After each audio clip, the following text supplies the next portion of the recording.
Well, spring break is here, and while you want the kids to have a break from the classroom, you want to keep them engaged and learning while they're out of school. And our next guest has some really creative solutions for you to do just that. Help us welcome April Whitlock, the founder of the Fundanoodle. How are you doing? Thank you so much for Fundanoodle, joining great us. name The too, by the way. Fundanoodle. Yeah, don't think we said that wrong. That's correct.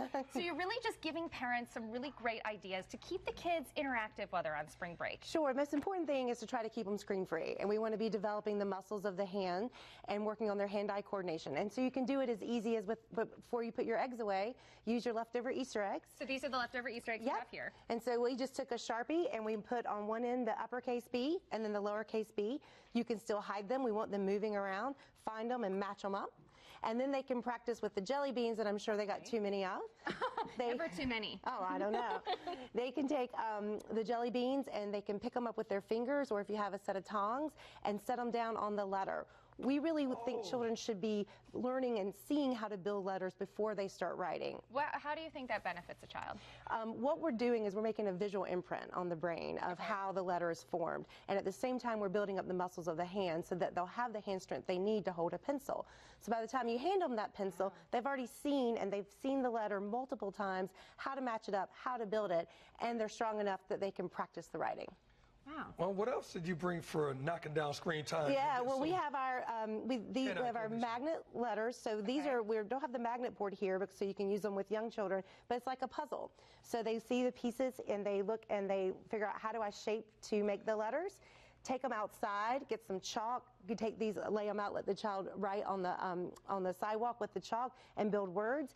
And if you're taking a trip to the zoo, we were just going to talk about, if you're going to the zoo, you can bring these cards along. Bring these cards along and look and see what kind of animals they want to find. And when they find the turtle, they can do the activity, help it get the wiggles out, and then they can practice with their finger or with a dry erase pen. They can practice writing the letter as well. How much of old school this is? This reminds me of when I was a kid, chalk and all the stuff, the magnets and things. Kind of going back to old school a bit? We need to. I mean, we've developed a culture of convenience where kids are on a screen more than they should be, and they're also doing things like squeezing yogurt instead of eating it with a spoon. So we need to give them more opportunities to build up those hand muscles. And I think it's easier for kids not to be in front of a screen if it's just eliminated altogether, in the sense of taking them outdoors. You know, you mentioned the chalk a little bit. Why do you think it's so important just to take them out of their environment and, you know, enjoy the beautiful weather that we have? You know? So much happens when you're out, when you're exposed to different things, and when you can only be exposed to the screen when you're inside. When you go outside, the other thing is the social interaction. We definitely want parents and kids interacting with each other, kids interacting with each other, because they can all learn from each other as well. Well, here's something that as a kid, I know was a big thing. I see you got scissors over here. I do. That's a big thing right there. So we tell everyone that you should give these to a 2-year-old, 2.5-year-old. And most parents do exactly what you just did. Exactly. They're like, no way. Well, are you sure? You gonna let me? Yeah. Right. Okay. All right. So no, these don't cut. She promises that they don't cut. They don't cut here. They don't cut off my fringe. She said, I said she could cut my hair. Is it still there? I gotta cut my hair. I want to see. Oh, yeah. So nothing came off. I promise. All right. I believe you. It's but then they cut great with paper. Wait, what? Yes. If you would have done that, I would have never let you touch my hair. We saw. So these cut Play-Doh. They cut cardstock. Oh my goodness. Is that special paper? No, this is from Lowe's. This is a paint chip from Lowe's. Yeah. I'm confused. There you go. Have at it. Here. That is pure magic for your children.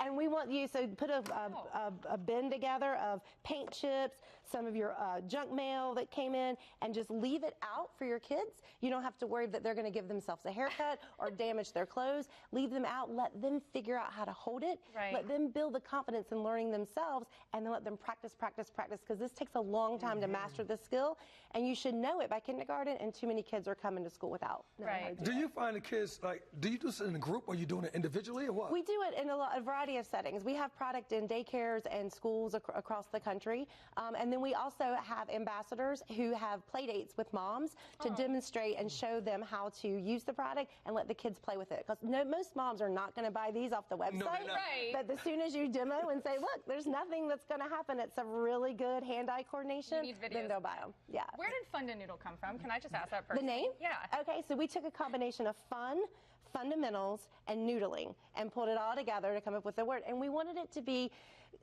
kids should love to learn. It should be fun. They should laugh about it. And so it's a name that they giggle about and they laugh, but they remember it. And they when they see it, they know that's my Fundanoodle. I'm ready to do some fun work. I giggled about it. Now I'm not going to forget it. No. There's some good learning going on, too. There is. There's some really good things happening. Thank you so much. Thank you so much for having me. I want to buy these myself. Fundanoodle.com. You can find out all the information about everything. Thank you so much. Thanks for having me. All right, now more Charlotte today, right after a quick check of what's coming on NBC Charlotte at noon.